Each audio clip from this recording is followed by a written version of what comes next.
Hi, everyone. This is the Canadian Foreign Policy Hour.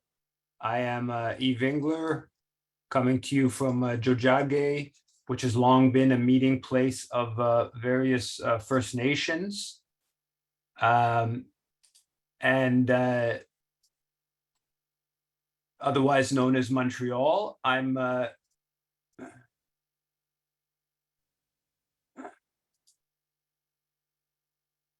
trying to rename myself here. For some reason, I cannot. Oh, well, I guess that will be what it'll be. This is the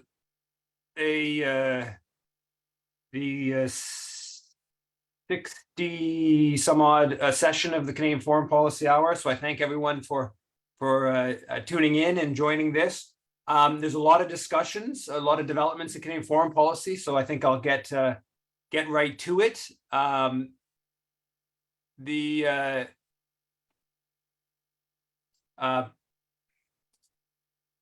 Sorry, there it is. Okay.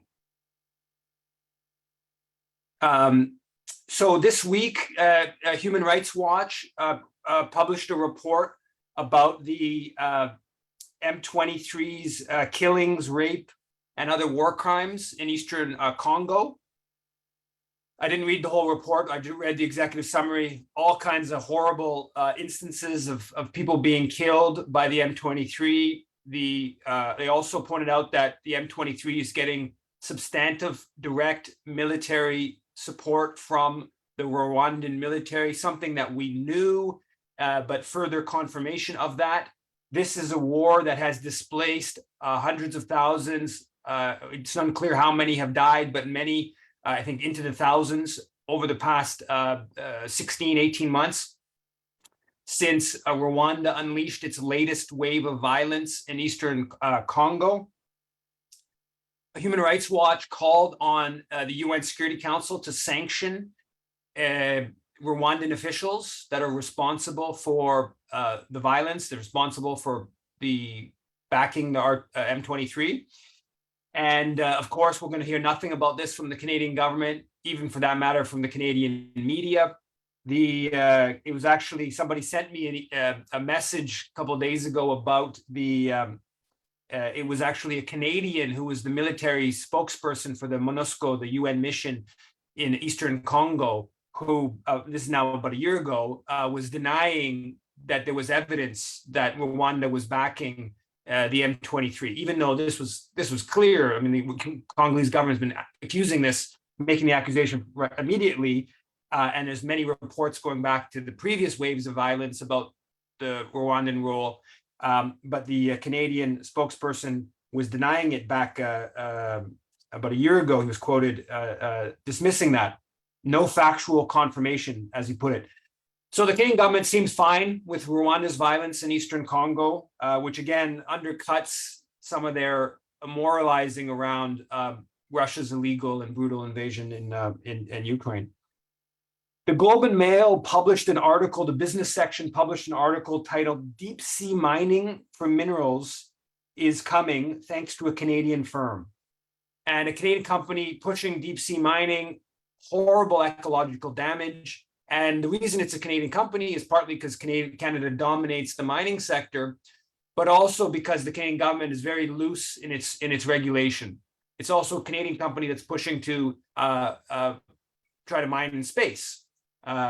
So it's just a further example of just the immense role Canada plays in global extractivism and all the ecological and other, but primarily ecological damage that comes with that. The Bloomberg, I believe it was, published a story titled "Canada Joins U.S. Trade Complaint Against Mexico's GMO Corn Ban." So the Canadian government is supporting at the Free Trade Accord American initiative to undercut Mexico's the new Mexican government's, or the leftish Mexican government's rules on GMO corn. The Canadian government, Mélanie Joly, foreign minister, held a conference, a virtual conference with a bunch of officials on Haiti a couple days ago. and she announced that there would be $13 million more in Canadian support for law enforcement and development. And she announced that there was going to be a cell, the Canadian government was organizing a cell to coordinate its security aid for Haiti from the Dominican Republic. That was the big headline that came out of this announcement. And this follows, I should say, a number of different meetings that American officials with CARICOM and have been hosting, trying to deal with the issue, sort of crisis in Haiti. And a lot of people believe that Canada has really put Jamaica primarily, but Jamaica, Bahamas into the lead role in sort of coming up with a way to pacify Haiti, because it refused to take on, Canada's refused to take on the military mission. Nonetheless, this announcement of this coordination of support to the Haitian police from the Dominican Republic appears to have been done without asking the Dominican government, which I thought was quite interesting. And the Dominican government basically came out and criticized Canada the next day. Now, this, to me, I'm very ambivalent towards the criticism of Canadian foreign policy that's structured around like they're incompetent. Because I think they are often incompetent, but that's, it's mostly much more sinister than incompetence. In this case, that strikes me as a sign of pretty incompetent to make this announcement and not seem to have coordinated that with the Dominican government. And this is coming in the context, we have to remember, so, we're now approaching 2 years since Jovenel Moïse was killed. And so Ariel Henry has been this transition president or prime minister, I should say, but effectively president, since almost 2 years now. And the UN had this press conference official a couple of days ago in Haiti, the UN mission, and they gave full backing to Henry. That seems to be more or less the position of the Canadian government. So just like all of the opposition now, even the PHTK, the party of Michel Martelly and Jovenel Moïse's party, now seem to have abandoned Henry, obviously for their own political reasons. But he's basically, it's just continuing to be propped up by the outside. And as this goes on, we have, of course, the development of the Bois Calais movement, of this sort of, if you want to call it vigilante justice, where people who've just fed up with insecurity, fed up with gangs' power, have turned on them, and in many cases quite horribly, brutally, but it appears somewhat effectively in terms of putting the gangs on the back foot. And there are definitely people who believe that this movement of sort of coordinated vigilante justice is basically putting these gangs that have all kinds of support from the de facto regime, from sectors of the light-skinned oligarchy, that it's viewed as like a political threat to the dominant order. And that there's a sort of push to repress that. That's not, it's not exactly clear to me, where all of, where the truth lies in all of this. But nonetheless, Canada's push through the Dominican to strengthen the Haitian police, again, that could be a good thing in the context of this horrible insecurity. Strengthening the police might be a good thing, could be a good thing, depending on how much the police are just political agents, how much the police are actually working with the gangs. So those questions are a little bit up in the air.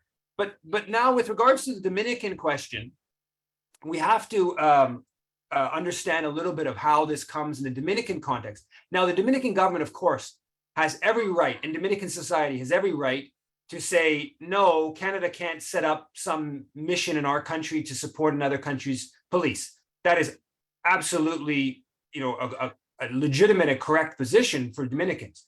But we also have to understand, within the Dominican context, the anti-Haitian racism is really horrendous. And this kind of fits into some of that, it seems to me, these sort of nationalistic forces in the Dominican that are really structured around all these laws to drive out, people of Haitian descent who've been living in Dominican for generations. This vigilante, this violence against blacks, dark-skinned Haitians or dark-skinned Dominicans who are viewed as Haitian, so that dynamic is also part of this sort of pushback to Canada's position. But again, this comes across to me as deeply incompetent of the Canadian government to have not coordinated with Dominicans in making this big announcement. Le Devoir reported on the front page on Wednesday or Thursday. It referred to Canada's military training of Ukrainians, more than 300 now as part of Operation Unifier, training Ukrainian forces in Poland and the UK, in Latvia. They referred to it for what I believe the first time. They referred to it as Canada being involved in a guerre par procuration, which translates to proxy war. I believe this is the first time a major Canadian paper I've seen, I may be wrong, it probably happened before, but very few times, referred to what Canada is doing in Russia or Ukraine as a proxy war. So that was interesting. Canada, over the past few days, has ramped up its role in that escalating conflict. They announced that they were deploying a squadron of Leopard tanks to Latvia. So we're ramping up our military presence in Latvia that goes back to 2017. Initially, it was about 450 Canadian troops. I think we're now up to about 800 Canadian troops there. I think the plan is to get up to 1,000. And they oversee a NATO brigade, which I believe is going to be something in the range like 4,000. It previously was around 2,000. I think it's going to go up to something like 4,000.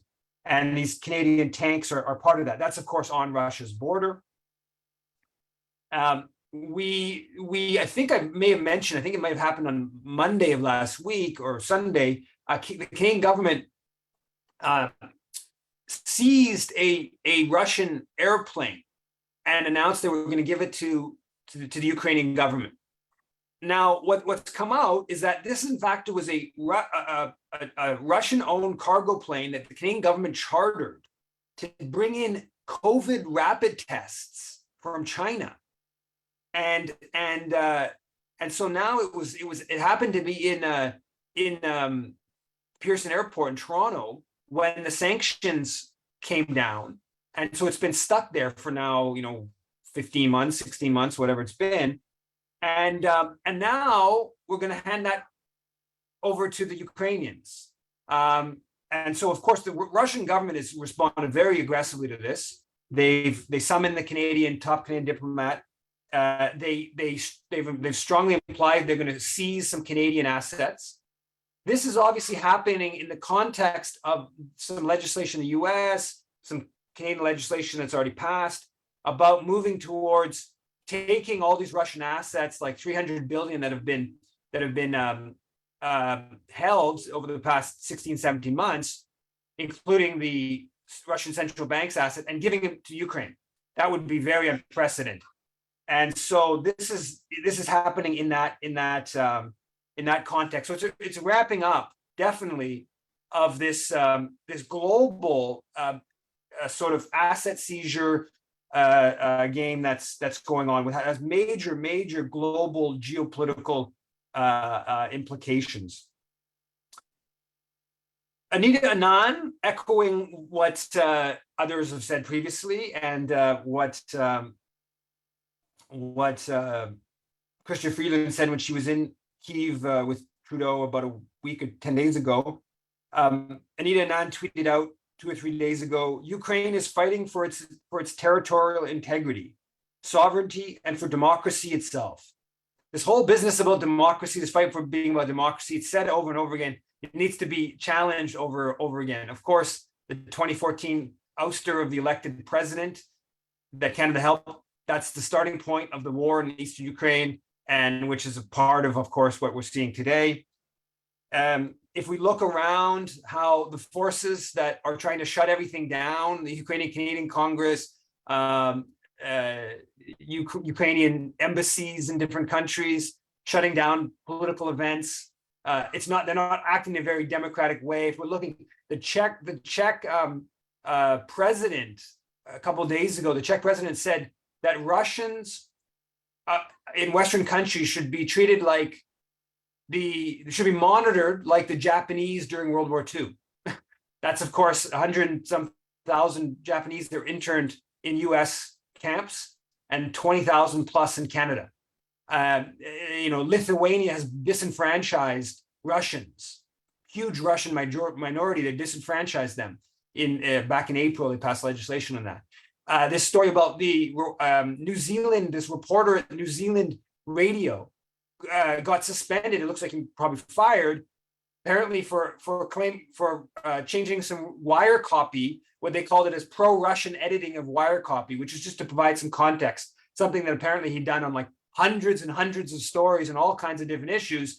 But now it's viewed as giving this context, which undercuts the one-way perspective, and this person's be fired. There's all these examples of those who are promoting this war in Canada's role, NATO's role, and acting in a very anti-democratic way, let alone when we look within Ukraine itself, right? We look what's happened, the ouster of Yanukovych, after what happens after that, they ban all the communist parties, right? 3 different communist parties banned, all this repressive legislation. If you look at Zelensky himself, yeah, he wins this huge electoral mandate, and then he goes back on his electoral mandate which was around corruption and peace. He reverses course after pushback from the far right, after the security forces that Canada and the US are bolstering in Ukraine, after they push back. And then what does he do? He shuts down this is before Russia's invasion. This is back in early 2021. He shuts down 3 major media outlets, TV stations, that were critical of his about face on peace in Eastern Ukraine.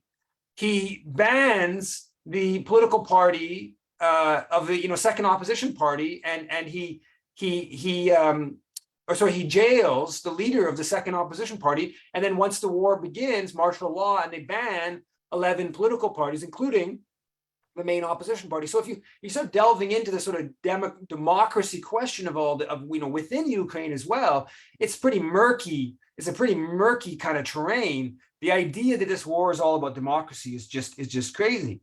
And if you look at like what's happening, so Dmitry Laskaris has this tour coming up starting I guess today, 10 different cities across the country. Well, it's private. They're not announcing. I'm not sure every city's like this, but most are not announcing the location of the event until like 48 or 72 hours before, because they're scared there's going to be these like attacks against the event. So this is like, you have to like operate in this like secrecy to have like a simple discussion on some of this stuff. But again, this is all supposed to be about, in favor of democracy. Somebody on Dimitri's Twitter basically said that his citizenship should be revoked because of his positions on this. We're not, Canada's not even at war, and there's still this like over the top kind of like anti-democratic kind of ethos that's been coming out of all of this. On a, I guess maybe sort of more positive kind of note, a couple of days ago, I guess on the 17th, was the 3-year anniversary of the Trudeau government being defeated for its bid for the Security Council, and that was I think a common indication of how the world thinks of Canada's foreign policy, despite how our media presents things. It was also partly reflective of a grassroots campaign on that issue. Another positive, the Naftali Bennett speaking engagement in Toronto, it went forward as I always assumed it would, but it went forward under lots of pushback. Obviously, the whole effort to have him blocked and the media attention there, but also a serious demonstration in Toronto where they seem to have disrupted the event for like 50 minutes. It was postponed, and everyone inside, apparently they forced people to have to like park in different places and had to walk past the protests. And And it seemed like it was quite clear from that some of the images on Twitter and some of the message people sharing that it very much impacted the whole ethos of it. And Naftali Bennett went quiet. There was no sort of pro Bennett press, and the Canadian Jewish News reported that was strategic because of this legal campaign against him. And so they weren't able to use it for their own sort of publicity purposes. Nonetheless, Michael Levitt, the former Liberal MP and now the head of the Friends and Simon Wiesenthal Center, who hosted the event, he said that the event was standing up against hate. So they brought this war criminal to speak, and then they framed it as standing up against hate. It's just like there's no end to it. I mean, Bennett can be on record saying he's boasting about killing Arabs. He headed up the yeshiva council that was like, the whole thing it does is just expand West Bank settlements that everyone considers illegal. That's what he did before becoming prime minister. Then, while prime minister, can massively expand these settlements, which everyone agrees are war crimes. And then, him speaking is standing up against hate. It's just totally mind-boggling. But it's rooted in the political discourse. So I noticed a couple of days ago that the Canadian government's official anti-Semitism, or this big statement on like racism, anti-Semitism on the government's website, and it says, quote, "Anti-Semitism continues to persist in Canada, manifesting itself through," and there's a list of, I think it was 5 examples. One of the examples, this is the official Canadian government, the use of the boycott, divestment, and sanctions movement to delegitimize the state of Israel. I mean, this is just insane. They're open about it. This international campaign to challenge Israeli apartheid, Israeli violation of international law, is, the Canadian government says, it's an example of anti-Semitism. I don't, what do you say to that? On another note of this type of kind of mind-boggling doublespeak, B'nai B'rith put out this press release, so this article, and it was titled "Iranian foreign influence in Canada must end." Iranian foreign influence in Canada must end. I always find that funny how they don't just say Chinese influence in Canada, they always say Chinese foreign influence. In this case, Iranian foreign influence, which is it's because the foreign comes across as very sinister. So you don't just say Chinese influence, which is to sound a little bit less sinister. Nonetheless, this is B'nai B'rith, which is just like basically an advocate of a foreign government, which has all kinds of ties to this apartheid state, and they're gonna run around and complain about Iranian influence in Canada.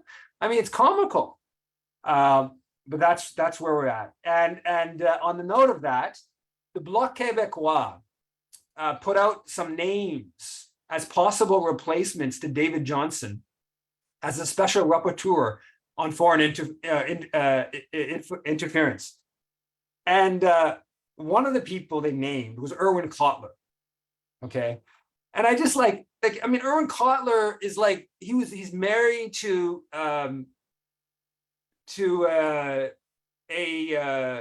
just blanking on the Israeli prime ministers, the far right Israeli prime minister from back in the early 80s. He's married to her chief of staff or top advisor. He lives most of the year in Israel. The guy has his whole career, well, decades at least of his career, are like, how can I put myself at the service of the apartheid state? And the Bloc Québécois is going to announce him as a possible person to oversee foreign interference in Canada. I mean, it's just and not, on top of that, of course, he's like a total hawk on China, right? He's like totally into the he puts the human rights at the service of the U.S. empire, and of course, he's putting his human rights work at this targeting China at the service of the U.S. empire. And so even on the narrow China question, it's kind of comical.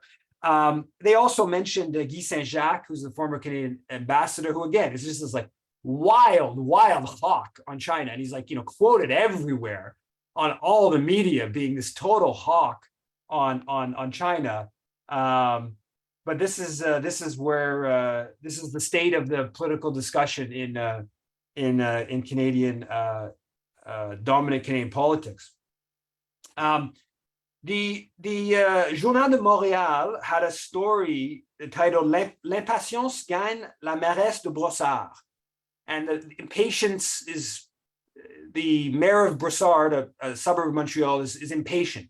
And basically, a few months ago, they said that a city councilor, executive member, was headed an organization that was a Chinese police station.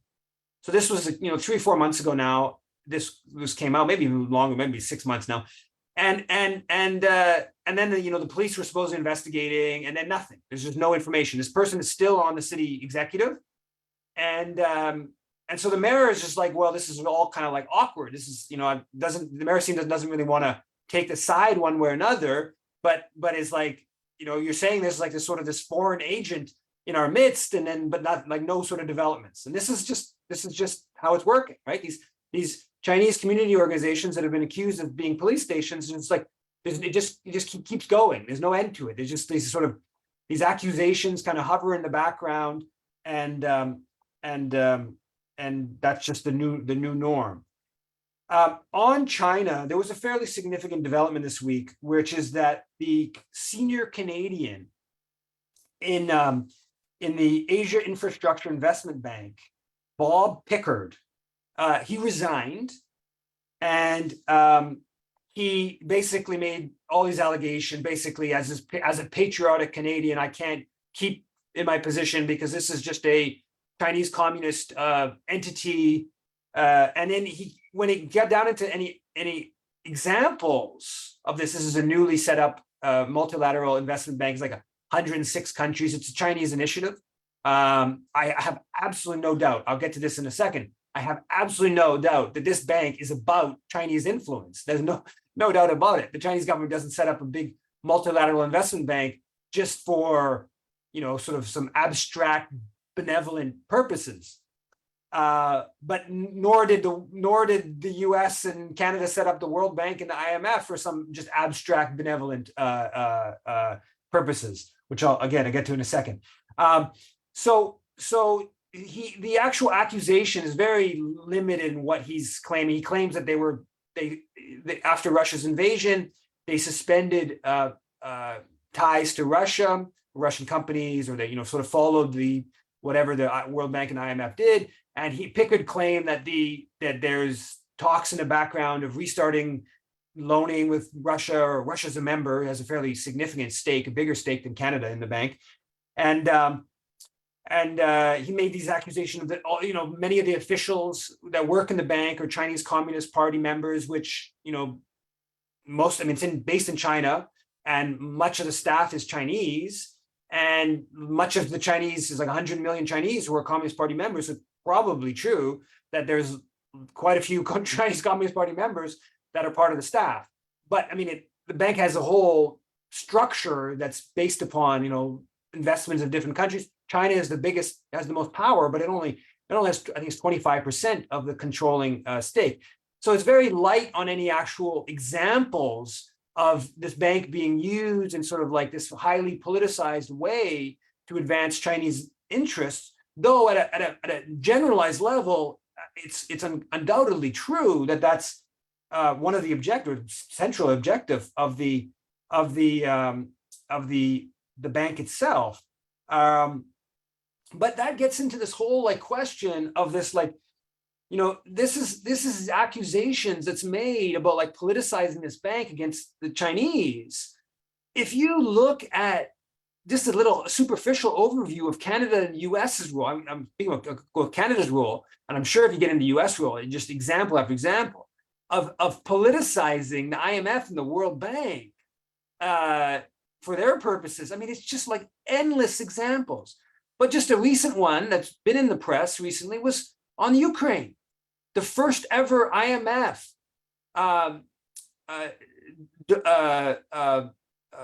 bailout, 15.6 billion, a big one, was to just to Ukraine was first ever during a country at war, right? So they basically changed their rules to allow it during a country at war. Back in 2015, on Ukraine, the IMF did the same thing. Ukraine owed Russia like $3 billion, which they weren't paying back, and IMF rules had been that we don't donate money, or we don't loan money without when there's still outstanding debts to nation states, not private creditors. And they changed the rules explicitly to allow this loan to Ukraine, obviously angering the Russian government. So that, that's just a couple of examples. But go back, like look at what the U.S. and Canada did with the Aristide government in 2000. Okay, so the World Bank and Inter-American Development Bank had agreed to 500 million in loans to the Aristide or to the Haitian government. Then when Aristide wins the election, they block the loans. Then they make the Aristide government pay the interest on the loans that it never got. And this time I should say $500 million. The Haitian government budget was like 250, 300 million. Okay, so it's a huge amount of money for the country.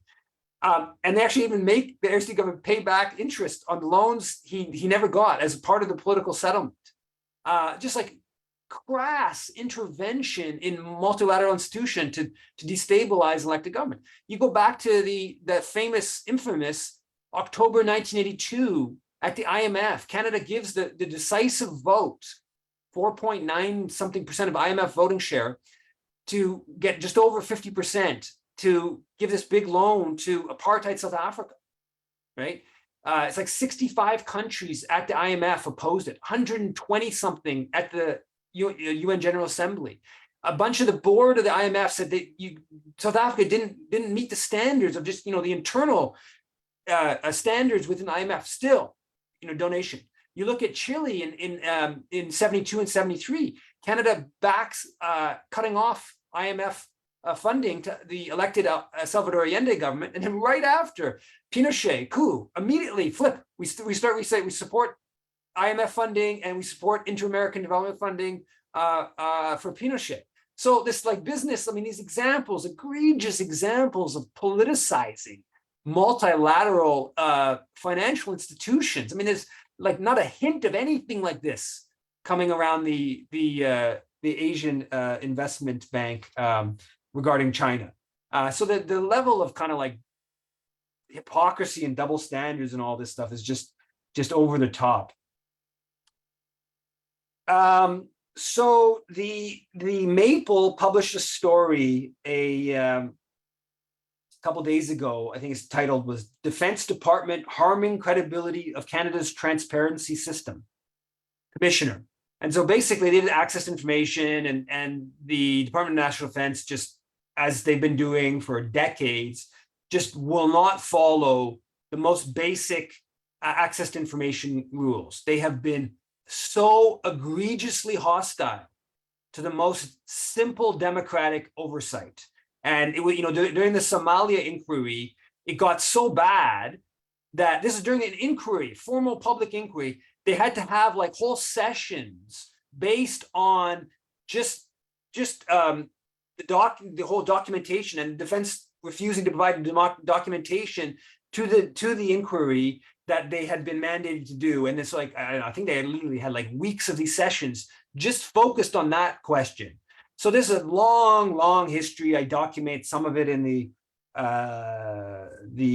propaganda system book, and also the People's History of the Canadian Military, of just total hostility. And this is, the military is supposedly defending our democracy, but they deeply opposed, hostile to the most basic democratic kind of standards. There's also a report about the snowbirds and the sexual assault. Snowbirds have had to shut down because of sexual assault allegations. And the snowbirds, this is just the snowbirds should not exist. The snowbirds are just military PR, right? The ecologically damaging military PR. That's open, they've been military PR since their get-go. It's a way of, giving the Air Force this good look and convincing mostly young boys that this is a great affair, and this goes back decades and decades. it shouldn't exist. We spend all this public money on it, and obviously this institution that shouldn't exist. Sexual assault allegations just further reason to shut it down. So it's good that Snowbirds is being shut down for these sexual assault allegations. But this gets into this whole question I wanted to end on. This whole question of the propaganda system in this country, and foreign interference and foreign funding accusations, more specifically. And I think they need to be contrasted. And so I was recently asked by a reporter for Pivot, which is Ricochet in French, the French language equivalent to the left-wing media outlet Ricochet.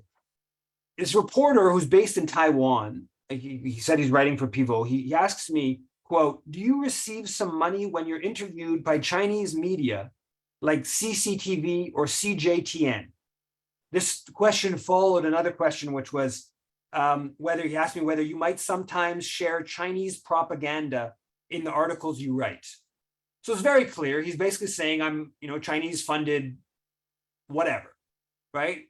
2 weeks ago, or maybe 3 weeks ago, at the end of May, the last question on the Foreign Policy Hour session was someone asked, quote, asked if I was, quote, ever paid by Russian propaganda in order to spread this misinformation about what's going on in Ukraine. The day before that thing, there was that event that was shut down, and we had it in the park, and about 30 people, I think primarily from the Ukrainian community, whole bunch of people asked me, "You're Russian paid, you're Russian." I just saw this image of one of the women who was the most aggressive on this front. I just saw the Canada Files, actually. I saw her photo, and I recognized it from the event a few weeks ago. And apparently she's actually received Department of National Defense funding. Anyway, so this whole accusations about Russian, Chinese funded, this isn't new for me, okay? This went back to, in 2004, 2005, engaged in Haiti solidarity activism. There were people who claimed within the Haitian community that we were paid by Aristide, right, the ousted elected president. I also have heard similar, people suggesting that around some of the Venezuela stuff, right? That Nicolas Maduro's government, paid to criticize, Canada's role in Venezuela. So this stuff is not new. I of course have never been, you don't get paid to go on this Chinese public broadcast, just like when I've been on RT, not paid, when I've been on Press TV, the Iranian one, not paid, when I've been on Al Jazeera, not paid, when I've been on CBC or Radio Canada, not paid. One time I actually was paid by CBC like 20 years ago, a whole other story. And I've never received any funding from Chinese, Haitian officials, Russian officials. One time I spoke in 2014, I spoke at an event in Toronto at York University. It was a Latin American solidarity event. And I don't remember if it was all the Venezuelan consulate that organized it, or if they were just main organizers. I don't remember, but I got like $500-600 to cover my travel, my bus to Toronto, my accommodation, costs, and then honorarium. I don't know. I don't remember exactly how much ended up with, but $300-400. So like no funding, but so you get all these accusations, right? And now this is just like, it's a way to discredit marginalized perspectives. Now, what I find, I was thinking through a little bit of this, what I find kind of interesting about it is that I think that in some ways, it seems reasonable, actually, based upon how powerful the propaganda system is and how marginalized these perspectives are within the propaganda system. And I submitted this piece. I don't know if it's going to be submitted to Jacobin. I'm not sure if they're going to publish or not, but it'll be published in the next couple of days, that goes through this a little bit, right? And it's like this idea that this claim that this sector of total volunteer, right? Like it's total volunteer domain. Anti-war movement is like, it's the least paid place of anywhere in the intellectual sphere. Even with, among the left, it's the place where the proportion of which there's, is volunteer is just like off the charts, right?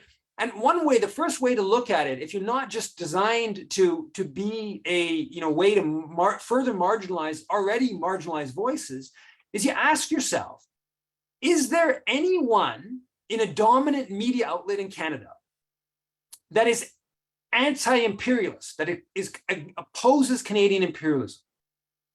Or if you want to frame it from those claiming that, someone like me is Russian or Chinese funded, is there anyone in our media, anyone who is pro-Putin, who is pro-Xi, who is pro-Aristide, who is pro-Maduro? Literally, is there one journalist in this country that you could say is pro those people?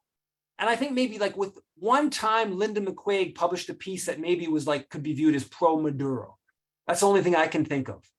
So there's literally no one. Now, think about on the other side, all of the journalists accept the basic tenets, all of the paid journalists in this country accept the basic tenets of Canadian imperialism, right? Most of them accept the basic tenets of US imperialism, including the worst of US violence, right? Like Andrew Coyne and a whole bunch of others, they all backed the invasion of Iraq in 2003. And they didn't just back the American invasion, they backed Canada joining the American invasion.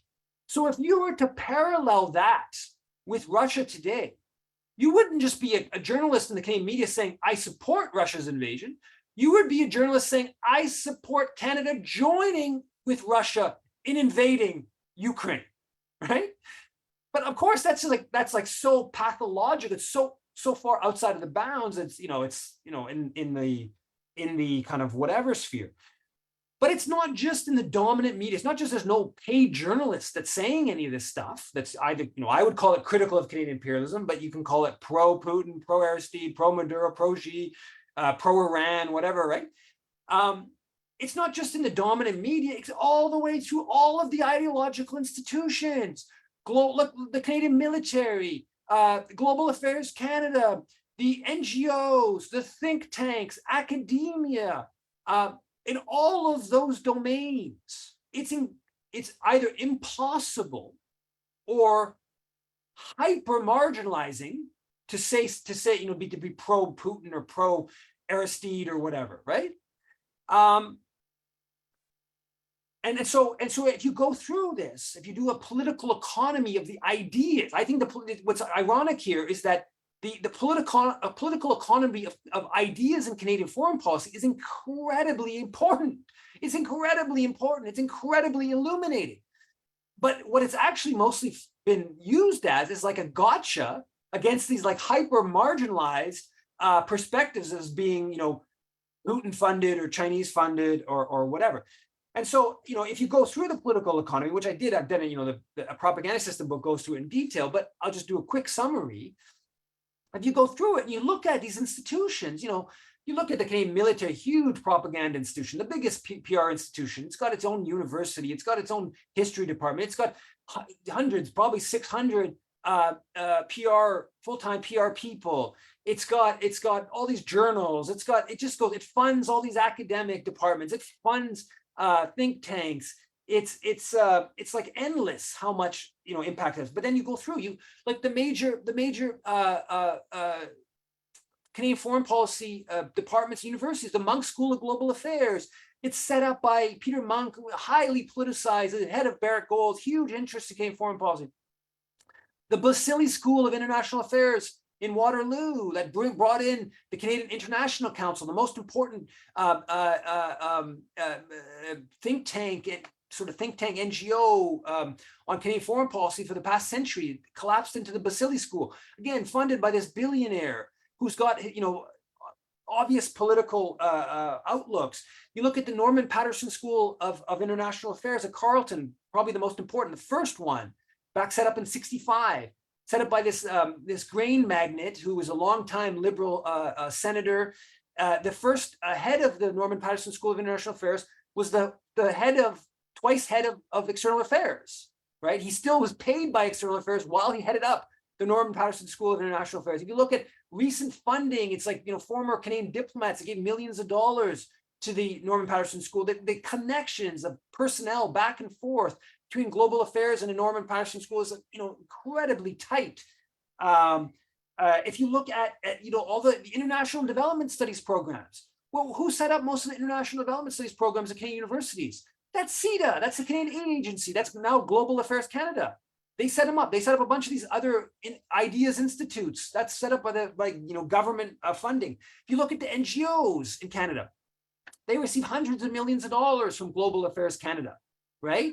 Huge impact on their political outlook, right? So you just go through, Global Affairs has its own history department, huge PR apparatus, Canada International, cultural endeavors. So you just go through the financing of Canadian foreign policy thought, and it's like insane that these totally marginalized volunteer sector is like repeatedly accused of being Chinese, Russian, Venezuelan, Aristide, Iranian, whatever, funded.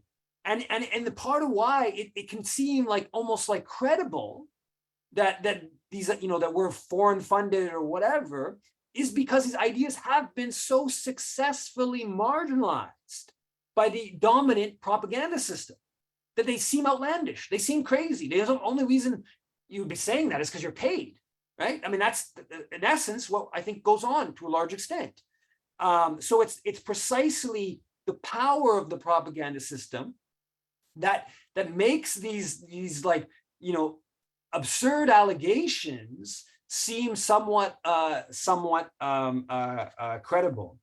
I'll leave it at that. I've gone pretty long, and if people have comments, questions, I will open that up to that. And of course, I'm going to make Laura co-host, and I see Laura has her hand up, and then you can take it from there, Laura. Thanks. Actually, no, I'll let the others go first. They were before me. So we'll start with Doug, then Nadia, then Yuri. Okay, Doug Brown, please, can you unmute yourself? I'm not actually seeing Doug on my list. I see Nadia. I can well, he's second in line. Oh yeah, I see. Yeah. Now I got you, Doug. Go ahead, Doug, I think. Okay, thank you very much. Always so interesting your commentary, Eve. I just wanted to get a word in because as we are meeting, we're just a few minutes away from the opening event of Dimitri Lascaris's cross Canada tour about his visit to Russia. So today he's at Western University in London, and tomorrow he's in Hamilton at Mohawk College, room F-118. I have to laugh at that room assignment because it's so close to the aircraft, military aircraft. And then the next night in Wednesday in Toronto, I believe it's at OIC, and I can say that because I think right now we're 48 hours ahead of the event. So yeah, we're quite excited about Dimitri's trip, and it's and I know Eve, you're critical of the not allowing too far ahead, but we have been deplatformed a few times, and we did have difficulty in Hamilton getting the hall. So deplatforming. What a concept, we don't like what you're saying, so we want to remove your right to say it. So anyways, you can get all the details on the Hamilton Coalition to Stop the War website. Yeah, I of course was critical of the climate that's been created where people feel like they have to keep the details about the event secret until 48 hours, 72 before, but yeah. Go ahead, Nadia. Yes, thank you, Eve. I don't know how you sleep at night knowing all this. I mean, I don't know how it is that you're not depressed and in anguish and in a state of anxiety, knowing that the oligarchs have hijacked our governments, and they have hijacked our journalists, and they've hijacked our universities, and our governments have become just pawns, just puppets in the hands of the oligarchs. What is sad, people on the left, with the exception of Dimitri Lascaris and Jeffrey Sachs, people like Julian Feldman, the school board is giving me hell and calling me names. And as you say, in support of Putin, because I give the history of the provocation that led to the attack. So, I mean, what do you do when I mean, you are preaching to the already converted here, Eve. We're all in agreement with you, but what do you do about governments that have been hijacked by the oligarchs? I mean, we do the same thing that we've done with all, when you organize, you mobilize, you campaign, and you push. I mean, there's not really anything else we can do but that. It was never as bad as it is now. At least during the 60s, there was an international will to reform, to do better, to get together with other nations and to try to avert war, to avert nuclear attacks and all. It seemed to me that there was a general willingness during the 60s to make things better for ordinary citizens. And now we're back again to the 19th century robber barons.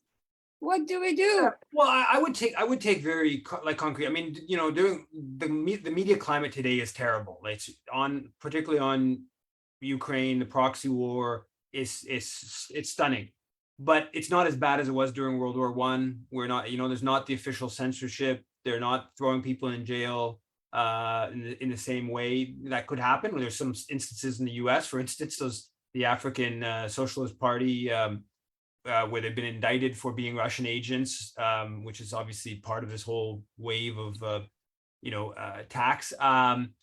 But yeah, so it's bad. It's been worse in different points in history. And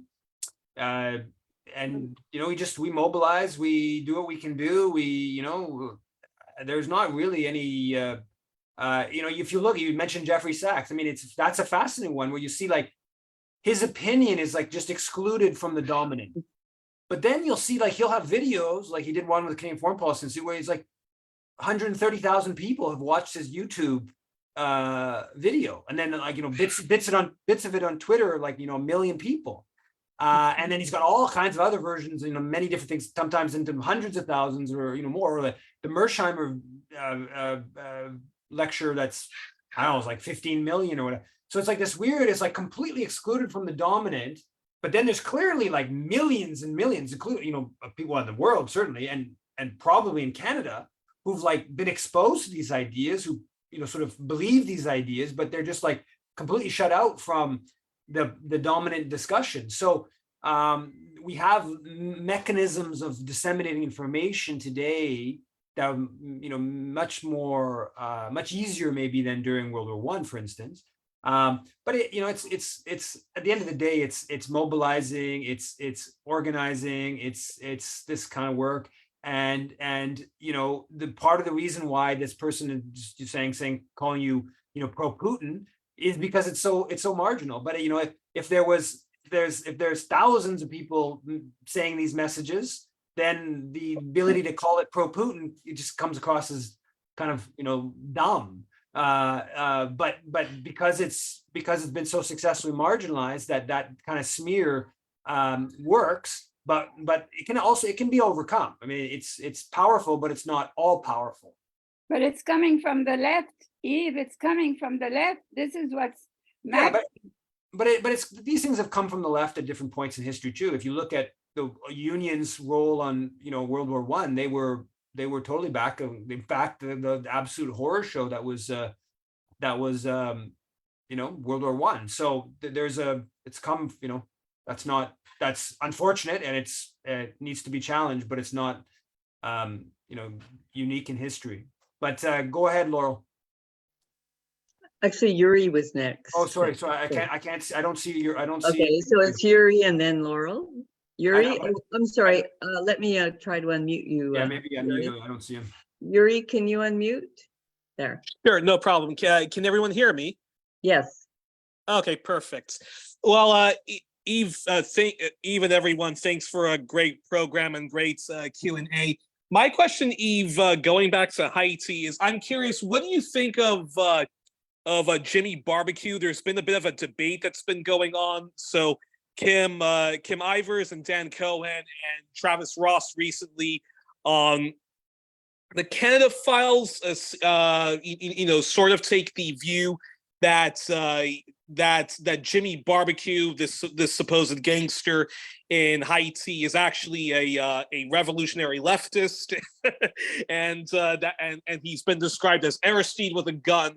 I'm curious your assessment of him, because Jean Sonville and Jenny Laure Soli both think that he's a grifter and that he's not this left revolutionary that some of those journalists who cover Haiti mostly think he is. And I'm curious your thoughts on Syria more or less has overcome the Western Gulf efforts to overthrow them. Apart from Turkey and Israel still doing the West's dirty work, it seems as if the Gulf states have stopped their hostilities towards the Syrian government and are no longer sending, Islamist death squads to try to overthrow the government. And I'm curious, I'm just curious your thoughts on that. Thank you. Yeah, I would prefer not to answer the barbecue question. I've tried to stay out of that because it seems I obviously I think Kim Ives has done lots of great work, but I don't really know, but it doesn't really add up to me. There's pieces of it. I get the pieces of it with I haven't followed that closely, but I have looked into it. The pieces of it with NCHR and Pierre Esperance, this very dubious human rights campaigner that is the main person accusing barbecue of crimes. I think barbecue was a former police officer that killed people in brutal ways and was involved in repression, and that he's adopted some like revolutionary rhetoric, and that's probably mostly for some sort of self-preservational kind of reasons. But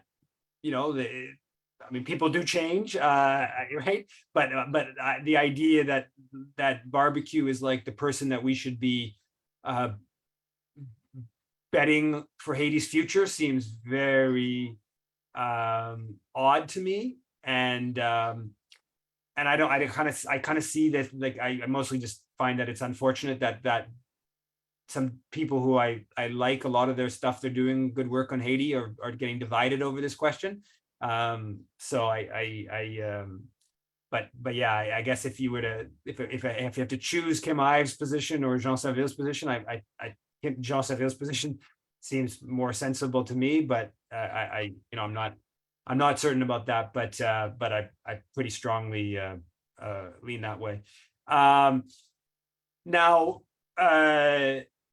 the question of Syria, I think that there's some interesting, actually was thought about, I kind of meant to talk about this because I was asked this by Peter Larson today, from the Canada-Israel talks in Ottawa, about China. I think there's some very positive developments going on in the Middle East on some of this stuff. Obviously, the Iran, Saudi Arabia rapprochement, and that seems like it's moving forward pretty quickly.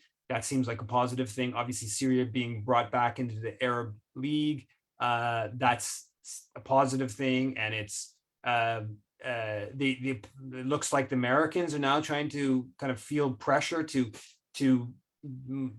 sort of negotiate, maybe possibly go back to a nuclear deal with Iran, but sort of like at least kind of lessen the tensions with Iran. And I think partly because of what China has overseen with the rapprochement between Iran and Saudi Arabia, and then what Peter Larson was asking me about was about China possibly sort of taking on a peace agreement between Israel and Palestine, whatever, right? Whatever that PA or whatever the is today. But so that's I mean I don't think yeah, I think there's some positive kind of developments in that front, and obviously Syria, you know, ending the fighting in Syria. Obviously, there's still lots of U.S. troops in Syria, and so they should go. But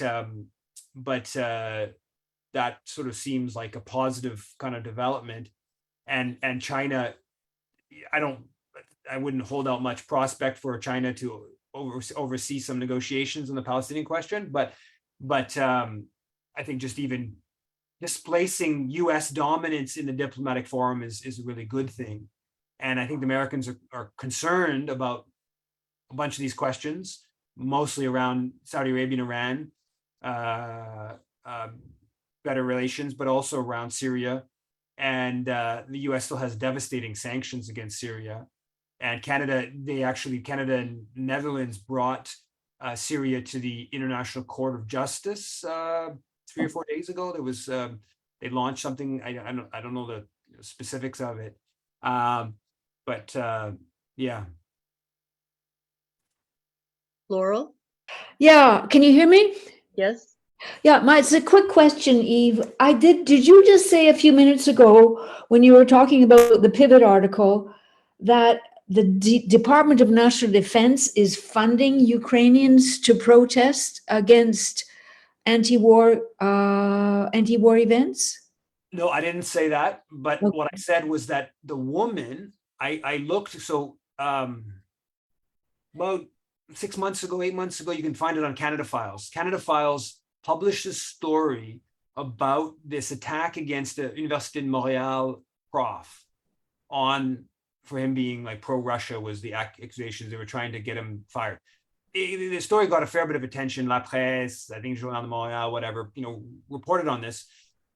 I believe the prof was, he had a cross affiliation with CORIM, the Council on Foreign Relations, and then I think he lost that cross affiliation. They didn't actually fire him or anything like that, but there was a campaign against him.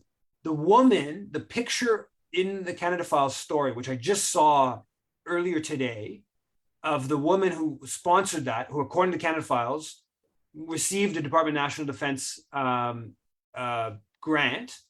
And the way Canada Files story was focused on, I didn't reread the story. I read it whenever it was published 6 months ago, but it was basically that here's this Department of National Defense funded, I don't know if she was a PhD student or some, you know, academic affiliation. She was pursuing to like turf this prof over his position on the NATO proxy war.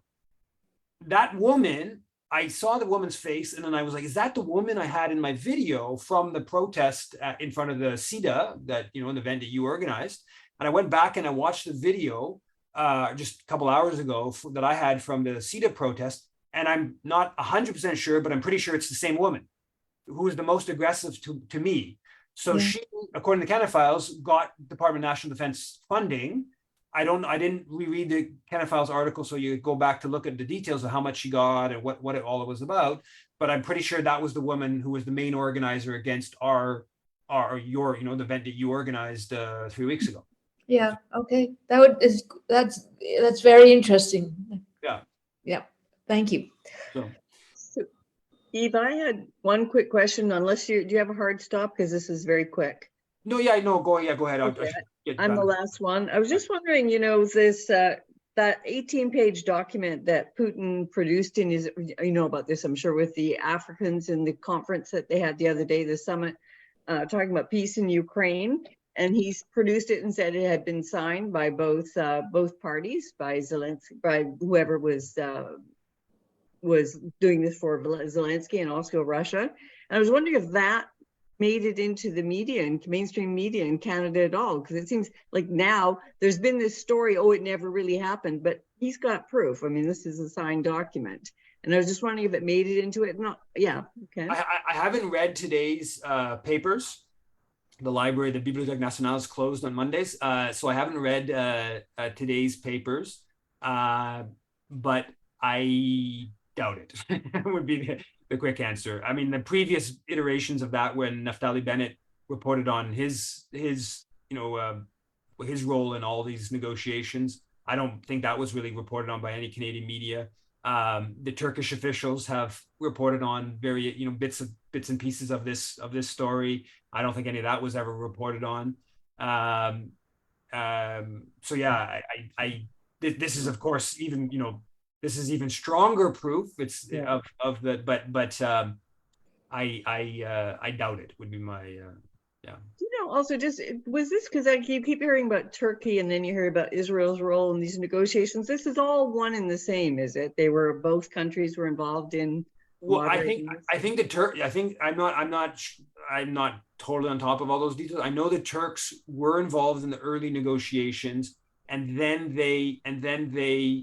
they also involved in the whole grain deal, right? The Turks are central to the grain agreement because of their geographical position, and I